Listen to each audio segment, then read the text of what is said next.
الحمد لله نحمده ونستعينه ونستغفره ونؤمن به ونتوكل عليه ونعوذ بالله من شرور أنفسنا ومن سيئات أعمالنا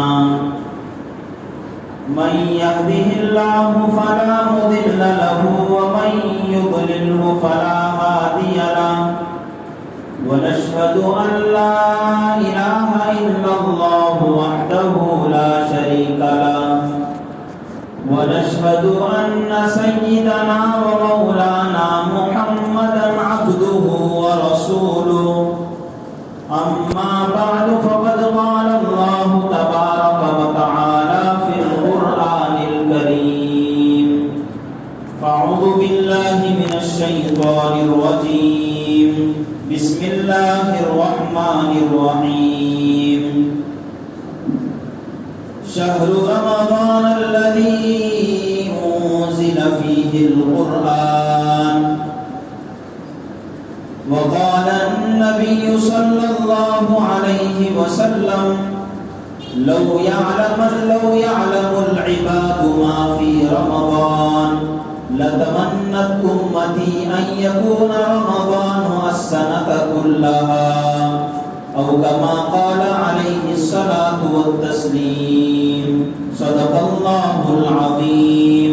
وصدق رسوله النبي الكريم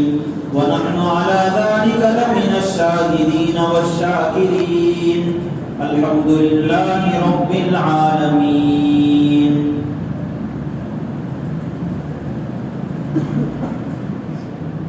بزرگان محترم،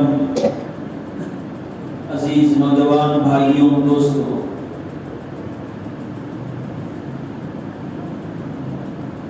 شعبان المعظم کے تقریباً 2 عشرے مکمل ہونے کو، شعبان کے 10 دن باقی ہیں اور اس کے بعد اللہ تبارک و تعالیٰ ایک ایسے عظیم الشان مہینے کو ہمارے اوپر جلوہ فکن کرنے والے ہیں کہ جس کے بارے میں حدیث رسول ہے کہ آپ صلی اللہ علیہ وسلم نے ارشاد فرمایا لو یعلم العباد ما فی رمضان، اگر میرے بندوں کو اس بات کا علم ہو جائے کہ رمضان میں کیا خوبیاں ہیں، رمضان کے اندر کیا خیر و برکات امت کے لیے رکھے ہوئے ہیں، لتمنت امتی ان یکون رمضان السنۃ کلھا، تو میری امت اس بات کی تمنا کرے گی کہ رمضان کا مہینہ 30 دن کا نہ ہو، 1 مہینے کا نہ ہو، بلکہ رمضان کا مہینہ پورے سال چلتا رہے. لو یعلم العباد ما فی رمضان، اگر امت کو پتہ چل جائے کہ رمضان کے اندر کیا خیر و برکات ہیں، رمضان کی حقیقی فضیلت کیا ہے معلوم اگر ہو جائے، تو امت کی تمنا یہ ہوگی، خواہش یہ ہوگی کہ رمضان صرف 30 دن کا نہ ہو، رمضان پورے کے پورے سال چلتا ہے. اسی بنا پر صحابہ اکرام رضوان اللہ تعالی علیہم اجمعین اور خود رسول اللہ صلی اللہ علیہ وسلم اس رمضان کے آنے سے پہلے اس رمضان کے لیے دعائیں کیا کرتے تھے. رجب کا مہینہ جیسے ہی آتا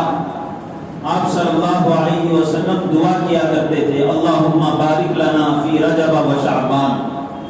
اے اللہ رجب کے مہینے میں، شعبان کے مہینے میں میرے لیے برکت نازل فرما دیجئے، وبلغنا رمضان، اور رمضان تک مجھے پہنچا دیجئے، میری عمر میں برکت نصیب کر دیجئے. ہو سکتا ہے کہ کسی کا فیصلہ ہو چکا ہو، آج بھی ہم لوگ سنتے رہتے ہیں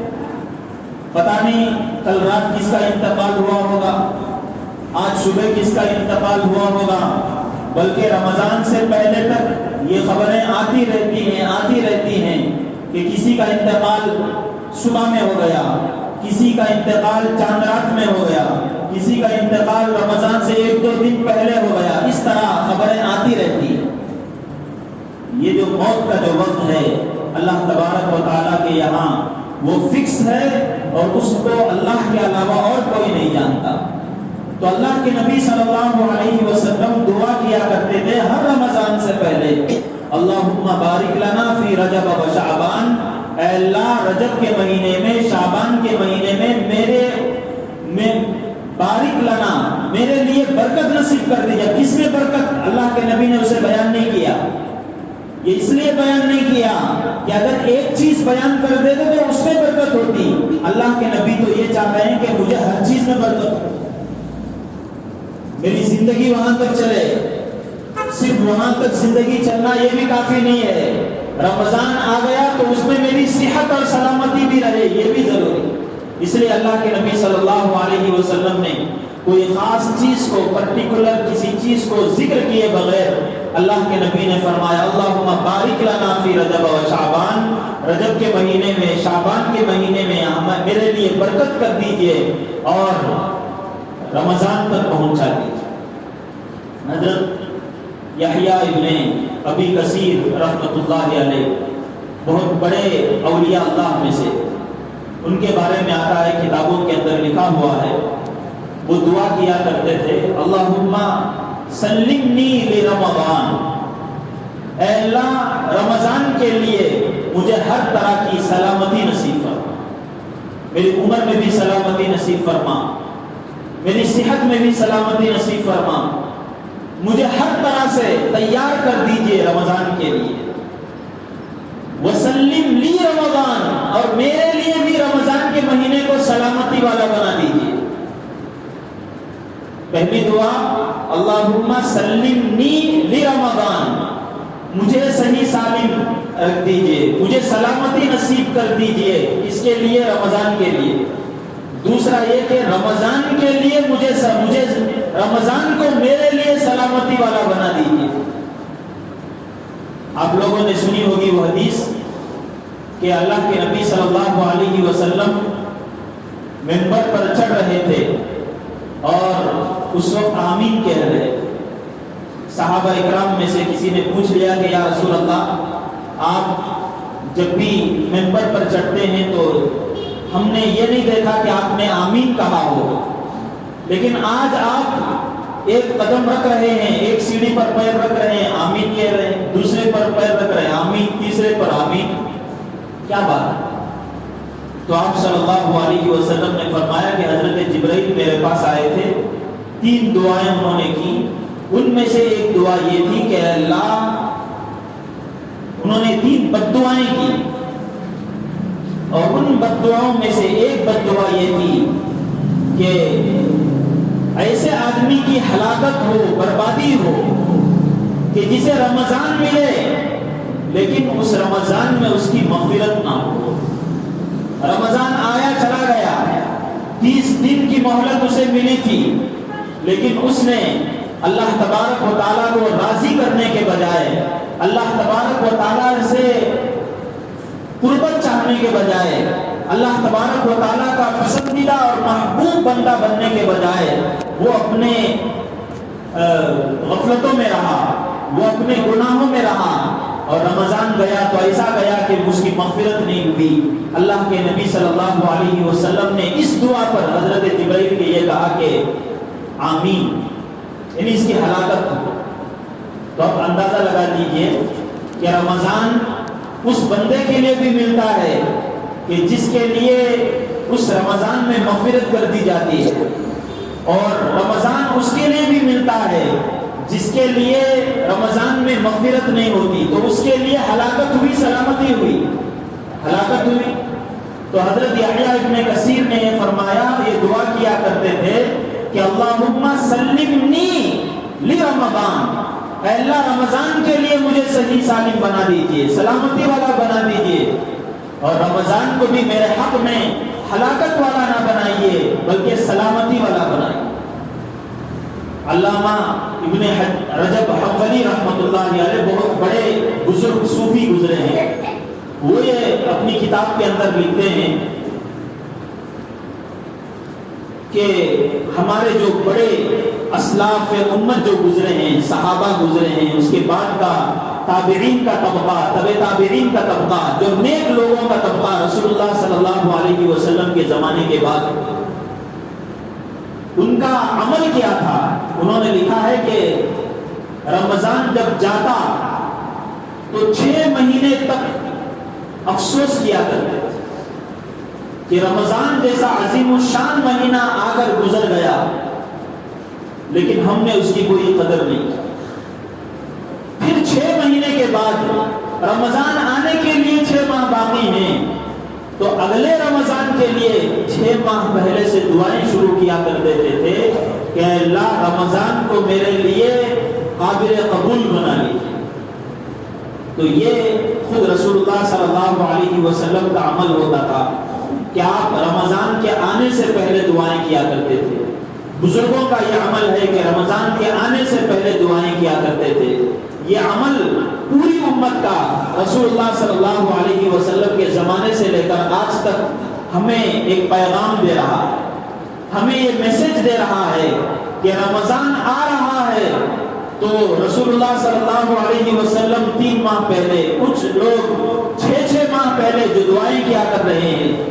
اور اسی طریقے سے آپ لوگ فضائل اعمال میں بھی سنتے ہوں گے، پڑھتے ہوں گے، فجر کے بعد تعلیم میں یہ بات آتی رہتی ہے کہ رمضان آنے سے پہلے، رمضان چلا گیا اس کے بعد سے جنت کو سنوارنا شروع کیا جاتا ہے، اگلے رمضان تک سنوارا جاتا ہے۔ تو یہ پورا نظام دنیا کا، کائنات کا، اسی طرح جنت جہنم کا پورا نظام ایک رمضان کے بعد دوسرے رمضان کے لیے اپڈیٹ ہو رہا ہے۔ رسول اللہ صلی اللہ علیہ وسلم رمضان سے پہلے دعائیں شروع کیا کر رہے ہیں، صحابہ دعائیں کر رہے ہیں، تیاری کر رہے ہیں، اور اسی طریقے سے بزرگان دین اور اسلاف امت دعائیں کر رہے ہیں۔ اس سے ہم لوگوں کو پتہ چل رہا ہے کہ امت کو یہ حضرات اپنے عمل سے اور اپنے قول سے اور حکم دے رہے ہیں، اور اپنے عمل سے یہ پیغام دینا چاہ رہے ہیں کہ امت کو بھی رمضان کے آنے سے پہلے رمضان کی تیاری کرنی چاہیے۔ رمضان کے آنے سے پہلے رمضان کی تیاری کرنی چاہیے۔ رمضان کی کیا تیاری ہے؟ رمضان کی تیاری صرف یہ نہیں ہے کہ آدمی رمضان کے آنے سے پہلے اس دعا کو پڑھنا شروع کر دے، اللہم بارک لنا فی رجب و شعبان و بلغنا رمضان۔ علماء نے ایک نکتہ بیان کیا اس دعا کے نیچے۔ رسول اللہ صلی اللہ علیہ وسلم جو دعا مانگا کیا کرتے تھے، اللہم بارک لنا فی رجب و شعبان، کہ اللہ رجب میں، شعبان میں میرے لیے برکت نصیب فرما اور مجھے رمضان تک پہنچا دیجیے۔ یہ جو دعا ہے، علماء نے اس کی تشریح بیان کرتے ہوئے یہ لکھا ہے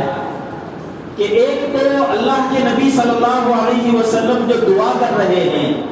اس دعا میں خود ہمارے لیے ایک پیغام چھپا ہوا ہے۔ اللہ کے نبی دعا کر رہے ہوں اور اپنے اعمال سے برکت کی کوشش نہ کر رہے ہوں، ایسا ہو نہیں سکتا۔ جیسے ایک آدمی مثال کے طور پر اپنے والدین کی سلامتی کے لیے، اپنے والدین کی صحت کے لیے، اپنے والدین کی درازی عمر کے لیے دعائیں کیا کرتا ہے۔ اب ایک طرف وہ دعائیں کرتا رہتا ہو اور دوسری طرف اگر وہ والدین کی درازی عمر کے لیے، ان کی صحت کی کوئی فکر نہ کرے اور انہیں تکلیف پہنچاتا ہو، انہیں جن چیزوں کی ضرورت ہے دوائی کے لحاظ سے، غذا کے لحاظ سے، اس کا بندوبست نہ کرتا ہو، بس دعائیں کرتا ہو، تو ہم لوگ ایسے آدمی کو کیا کہیں گے کہ ایک طرف تو دعا کر رہا ہے لیکن اس دعا کے برابر اس کا عمل نہیں ہے۔ دعا تو کر رہا ہے کہ اے اللہ میرے والدین کو لمبی عمر نصیب فرما، میرے والدین کو صحت اور سلامتی نصیب فرما، لیکن سلامتی خود نہیں پہنچا رہا ہے، تو اس کو یہی کہیں گے کہ یہ اس کے کام میں اور اس کے دعا میں کوئی برابری اور موافقت نہیں۔ دعا کچھ اور کر رہا ہے، کام کچھ اور کر رہا ہے۔ اسی طریقے سے اسی کو مثال سامنے رکھ کر آپ یہ غور کیجئے کہ اللہ کے نبی صلی اللہ علیہ وسلم جب دعا کرتے ہوں اللہم بارک لنا فی رجب و شعبان، اے اللہ رجب کے مہینے کے لیے، شعبان کے مہینے کے لیے مجھے برکت نصیب فرما۔ تو کیا برکت کے کام رمضان میں، رمضان کے لیے پہنچنے کے لیے اور رمضان میں زبردست سے زبردست عبادت حاصل کرنے کے لیے، عبادت کے موقع حاصل کرنے کے لیے، روزے کے ذریعے سے اللہ تبارک و تعالیٰ کی قربت چاہنے کے لیے رجب اور شعبان ہی سے کیا اللہ کے نبی کوشش نہیں کیا کرتے تھے؟ کوشش ضرور کیا کرتے تھے، کوشش بھی جاری ہے ایک طرف اور دوسری طرف دعا بھی جاری ہے۔ اس سے معلوم یہ ہوا، علماء نے یہ نکتہ لکھا ہے اس حدیث کے ماتحت، کہ جس طرح اللہ کے نبی دعا کر رہے ہیں، اور موٹی سی بات ہے دعا کرنے کے بعد ہر آدمی اور صحیح جو آدمی ہوتا ہے وہ کوشش بھی کرتا ہے۔ اللہ کے نبی صلی اللہ علیہ وسلم جب دعا کر رہے ہوں تو ضرور کوشش بھی کر رہے ہوں، برکت کی کوشش کر رہے ہوں گے، اور اسی کو ہم کہتے ہیں کہ رمضان کی تیاری کر رہے ہوں گے۔ تو ہم لوگوں کو اس بات کا بھی اس سے میسج ملا، پیغام ملا کہ ہمیں جس طریقے سے دعا کا حکم ہے کہ ہم ایک طرف دعا کرتے رہیں کہ اللہ رجب کے لیے، شعبان میں، رجب میں میرے لیے برکت نصیب فرما، اسی طرح ہمیں رجب میں اور شعبان میں رمضان کے لیے برکت اللہ سے مانگنی ہے اور اس کی کوشش بھی کرنی ہے۔ اس کی کوشش کیا ہے، کس طریقے سے، یعنی گویا کہ دوسرے الفاظ میں یہ سمجھیے کہ رمضان کی تیاری، رمضان کی تیاری کیسے ہوگی؟ رمضان کی تیاری سب سے پہلے اس طرح ہوگی کہ آدمی شعبان ہی کے مہینے سے اپنے آپ کو ذہنی طور پر، مینٹلی اور فزیکلی تیار کر لے۔ ایک آدمی مثال کے طور پر فزیکلی جو باتیں ہوتی ہیں وہ جلدی سمجھ میں آ جاتی ہے، اس لیے بول رہا ہوں۔ ایک آدمی رمضان کا مہینہ آنے والا ہے، رمضان کی تیاری کرنی ہے، اسے بیماری ہے، بخار لگی ہوئی ہے، یا اور شوگر کی بیماری ہے، بی پی اسے ہے، یا ہارٹ کی کوئی بیماری ہے، اور بہت ساری بیماریاں ہوتی رہتی ہیں۔ تو ایک آدمی کے لیے رمضان کے آنے سے پہلے اس کے لیے تیاری یہ ہے کہ رمضان کے آنے سے پہلے اپنی صحت کو رمضان کے لیے اچھے سے اچھی بنانے کی کوشش کرے۔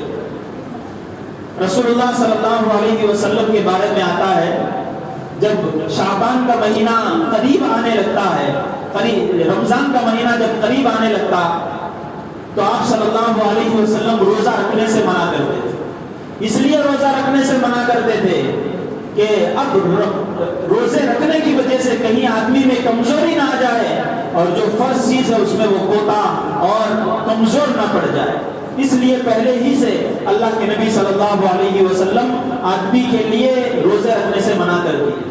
تو معلوم یہ ہوا کہ آدمی کو تیاری کرنا ہے۔ تو جو آدمی، تو ہم لوگوں کے لیے اس حدیث رسول میں پیغام یہ بھی ہے کہ جن لوگوں کو بیماری ہے، خاص طور پر بہت سارے لوگ شوگر کی بیماری میں رہتے ہیں، ان کو ڈاکٹر صبح بھی گولی استعمال کرنے کے لیے کہتا ہے، شام میں بھی گولی استعمال کرنے کے لیے کہتا ہے، دوپہر میں بھی۔ رمضان کے آنے سے پہلے ایک مسلمان کے لیے فرض ہے کہ وہ رمضان سے آنے سے پہلے رمضان کی تیاری کرے، اس طرح کہ وہ ڈاکٹر کے پاس جائے، ایک مخلص ڈاکٹر کو پکڑے اور اس کے پاس اپنی پوری بیماری بیان کرے، رمضان کے روزوں کی عظمت بھی اس کے سامنے ہو، اور وہ جا کر اس سے مشورہ کرے کہ میں کس طریقے سے رمضان کے لیے روزے رکھ سکتا ہوں۔ مجھے گولیاں جو آپ نے لکھ دی ہیں اس میں یہ ٹائم کی ہیں، مجھے آگے پیچھے کس طریقے سے میں کرتا ہوں۔ یہ ایک مسلمان کا فرض ہے اور یہ مسلمان کے لیے ضروری ہے کہ رمضان آنے سے پہلے اپنے آپ کو بنا لے۔ کوئی کمزور ہے تو ڈاکٹر سے مشورہ کرے، دوائی کھائے اور بیماری کو دور کرنے کی کوشش کرے۔ یہ بھی رمضان کی تیاری میں داخل ہے۔ یہ فزیکلی ہے، اپنے جسم کو بنانے کے بارے میں۔ اسی طریقے سے رمضان کا مہینہ ایک مہینہ آتا ہے ہم لوگوں کو عبادت کرنے کا۔ ابھی رمضان کے لیے 10 دن باقی ہیں، ہم لوگ اپنا ٹائم ٹیبل آج ہی سے فکس کر لیں۔ فوراً صبح 4 بجے اٹھنا ہے اور پھر رات میں دیر تک ہمیں جاگنا ہے، تو لا محالہ آدمی پر اپنے شیڈیول اور ٹائم ٹیبل میں فوراً کوئی بات آ جاتی ہے تو اسے فرق پڑتا ہے، سر میں درد شروع ہو جاتا ہے، کام کاج میں وہ سیدھے طریقے سے نہیں لگ سکتا۔ تو رمضان کی تیاری ہمارے اسلاف اس طریقے سے بھی کیا کرتے تھے کہ رمضان کے آنے سے پہلے، رمضان شعبان ہی کے آخر میں اپنے ٹائم ٹیبل کو بنا لیا کرتے تھے۔ صبح اٹھنے کی عادت پہلے ہی سے، ایسا نہیں کہ فجر کی نماز شعبان میں چھوڑ کر سو رہے ہیں، رمضان میں سحری میں اٹھ رہے ہیں، پریشانی ہو رہی ہے، پھر فجر کی نماز میں بڑی مشکل سے کھڑے ہو رہے ہیں، اور پھر اسی طریقے سے اس کے بعد بھی کچھ بھی ان کے ہاتھ سے ذکر نہیں ہو پا رہا، قرآن کریم کی تلاوت نہیں ہو پا رہی، ایسا نہیں،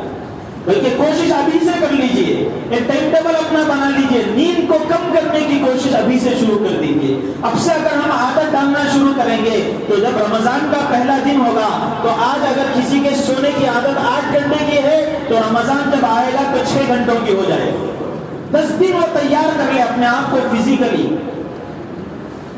تو یہ رمضان کی تیاری میں داخل، یہ ظاہری اعتبار سے آدمی اپنے آپ کو جسمانی اعتبار سے اور صحت کے اعتبار سے رمضان کے لیے تیار کرنا، یہ چیز۔ اسی طریقے سے رمضان کے لیے تیاری اعمال کے لحاظ سے بھی ہونی چاہیے۔ جیسے مثال کے طور پر آدمی رمضان سے پہلے اللہ تبارک و تعالیٰ سے باقاعدہ طور پر توبہ اور استغفار اور اللہ تبارک و تعالیٰ سے معافی کا شروع ہی سے ایک نظام بنا لے۔ رمضان کا مہینہ شروع ہوتا ہے تو سمجھ لیجئے وہ ایک سیزن ہے، اللہ تبارک و تعالیٰ کی طرف سے رحمتیں برکتیں نازل ہوتی رہتی ہیں۔ ابھی میں نے وہ حدیث سنائی تھی شروع میں کہ اللہ کے نبی صلی اللہ علیہ وسلم کہتے تھے لو یعلم العباد ما فی رمضان، رمضان کے ایک ایک لمحے کے اندر اللہ تبارک و تعالیٰ نے کیا کیا خوبیاں رکھ دی ہیں، کیا کیا کمالات رکھ دیے ہیں، کیا کیا برکتیں اور رحمتیں رکھ دی ہیں، اگر میری امت کو معلوم ہو جائے، اگر میرے بندوں کو معلوم ہو جائے، رسول اللہ صلی اللہ علیہ وسلم نے فرمایا لَتَمَنَّتْ أُمَّتِي أَن يَكُونَ رَمَضَانُ وَالسَّنَةَ كُلَّهَا، میری امت تمنا کرے گی، خواہش کرے گی کہ رمضان 30 دن کا نہ ہو بلکہ پورے سال کا ہو۔ ایک ایک لمحہ ایسا ہے، تو ایسا لمحہ، اس لمحے سے رمضان کے وقت سے صحیح طور پر وہی آدمی فائدہ اٹھا سکتا ہے کہ جو رمضان سے پہلے ہی اللہ تبارک و تعالیٰ کی بارگاہ میں اپنے آپ کو بخشوا لیا ہو، رمضان سے پہلے ہی اپنے گناہوں کی معافی کر لی ہو، اور جیسے ہی رمضان آ جائے وہ اللہ تبارک و تعالیٰ کی قربتوں کو، اللہ تبارک و تعالیٰ کی رحمتوں کو، اللہ کی طرف سے نازل ہونے والی برکتوں کو حاصل کرتا ہوا چلا جائے۔ اگر آدمی اگر گناہوں سے معافی نہیں مانگا تو اب ہوگا یہ کہ رمضان جب آئے گا تو کچھ دن تو اسے اللہ کے پاس دعا مانگنے میں ہی لگ جائیں گے، کچھ دن اس کے ضائع ہو جائیں گے۔ تو اس لیے علماء نے یہ لکھا ہے کہ رمضان کی تیاری میں یہ بھی داخل کہ آدمی رمضان سے پہلے ہی اللہ تبارک و تعالیٰ سے لو لگا لے، خاص اس کا تعلق قائم ہو جائے، اور توبہ وغیرہ استغفار کے بعد وہ آدمی شروع ہی دن سے اس کا دل مجلہ اور مصفہ ہو جائے۔ ایک حدیث ہم لوگ سنتے ہیں، رسول اللہ صلی اللہ علیہ وسلم نے ارشاد فرمایا کہ جب بندہ کوئی گناہ کرتا ہے تو اس کے دل پر ایک سیاہ نقطہ پڑ جاتا ہے، اس کے دل پر ایک سیاہ نقطہ پڑ جاتا ہے۔ اب اگر وہ بندہ اس گناہ سے توبہ کر لیتا ہے تو وہ نقطہ ختم ہو جاتا ہے، نہیں اگر وہ گناہ کے بعد توبہ نہیں کیا، پھر اس کے بعد کوئی گناہ ہوا تو اس کے دل کے ایک نقطے کے اوپر اور ایک نقطہ پڑتا ہے، اور ایک نقطہ پڑتا ہے، اور ایک نقطہ پڑتا ہے۔ اس طرح گناہ توبہ نہ کر کے گناہ کرتا گیا تو اس کا دل ایسا ہو جائے گا، حدیث کے اندر ہے کہ نقطوں کی وجہ سے پورا دل سیاہ ہو جائے گا، پورا دل سیاہ ہو جائے گا۔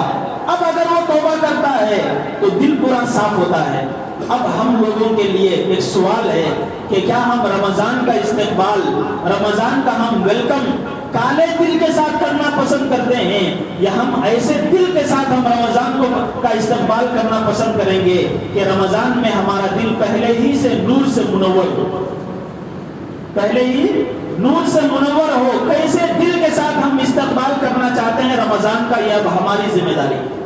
تو حدیث کے اندر جو بات آئی ہے کہ نقطہ پڑ جائے گا، توبہ کرنے کی وجہ سے وہ نقطہ صاف ہو جائے گا۔ اس لیے بھائیوں ہمیں توبہ کرنا چاہیے رمضان سے پہلے ہی، اور رمضان آتے ہی رمضان کے سیزن میں جو نیکیوں کا سیزن ہے، ہمیں اللہ تبارک و تعالیٰ کی برکتوں اور رحمتوں کو لوٹنے والا بننا چاہیے۔ اسی طریقے سے رمضان کا ایک خاص تعلق، اور بھی بہت ساری چیزیں انشاءاللہ آئندہ جمعہ میں ان چیزوں کو کنٹینیو کروں گا۔ کچھ ایک آخری بات، قرآن کریم کی تلاوت۔ قرآن کریم کا تعلق رمضان کے ساتھ ایسا ہے کہ دونوں لازم ملزوم ہیں۔ اللہ تبارک و تعالیٰ نے قرآن کریم کو نازل فرمایا، اس کے لیے آسمان دنیا سے، لوح محفوظ سے آسمان دنیا پر اللہ تبارک و تعالیٰ نے قرآن کو اتارا،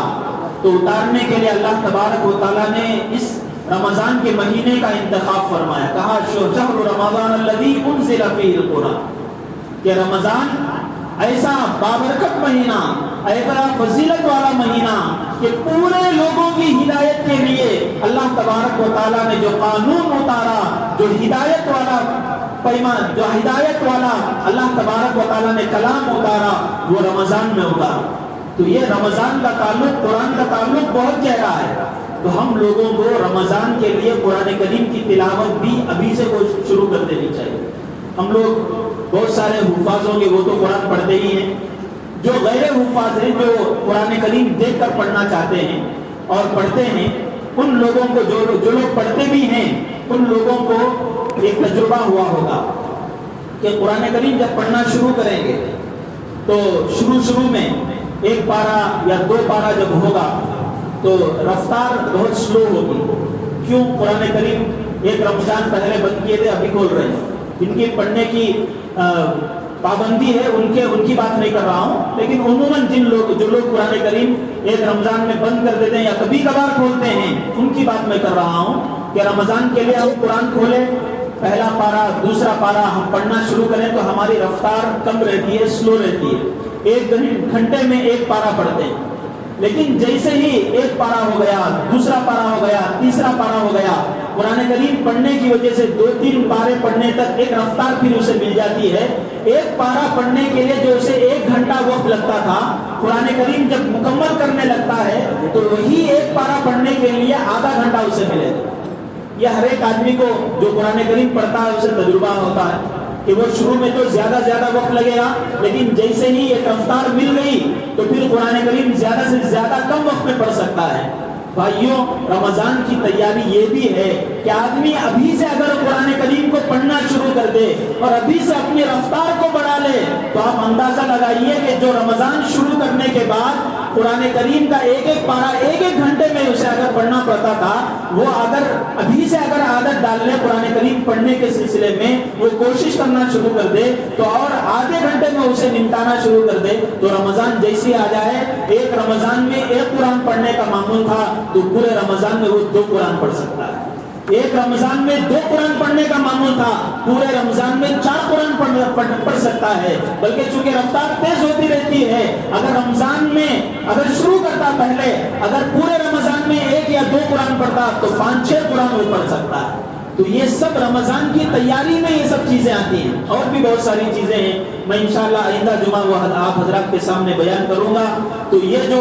رمضان کا مہینہ شروع ہونے والا ہے، 10 دن جو ہے باقی ہیں، یہ رمضان کی تیاری کے لیے، یہ رمضان کی تیاری کے لیے ہیں۔ جس طریقے سے ہمارے اسلاف امت، صحابہ اور خود رسول اللہ صلی اللہ علیہ وسلم رمضان کے لیے دعائیں کیا کرتے تھے، اس کے لیے کوشش کیا کرتے تھے، ہمارے لیے ان سب چیزوں میں یہی پیغام ہے کہ رمضان سے آنے سے پہلے ہم رمضان کی تیاری کرنا شروع کر دیں، اپنی صحت کو بھی درست اور صحت کو مضبوط بنانے کی کوشش کریں، ڈاکٹروں سے جا کر مشورہ کریں، اور اسی طریقے سے اپنے آپ کو جسمانی اعتبار سے بھی درست کر لیں، روحانی اعتبار سے بھی، دل کو بھی ہم دل بنا لیں کہ جس منور دل کے ذریعے سے ہم رمضان کا استقبال کر سکیں۔ اللہ تبارک و تعالیٰ ان کہی ہوئی باتوں پر ہمیں عمل کرنے کی توفیق عطا فرمائیں، اور رمضان کی اس تیاری کی جو بھی باتیں ہمارے سامنے آئی ہیں اسے سنجیدگی کے ساتھ سیریسلی ہمیں اسے لینے، اس کے اوپر غور و فکر کرنے اور ہمیں عمل کرنے کی توفیق عطا فرمائیں۔ وآخر دعوانا الحمدللہ رب العالمین۔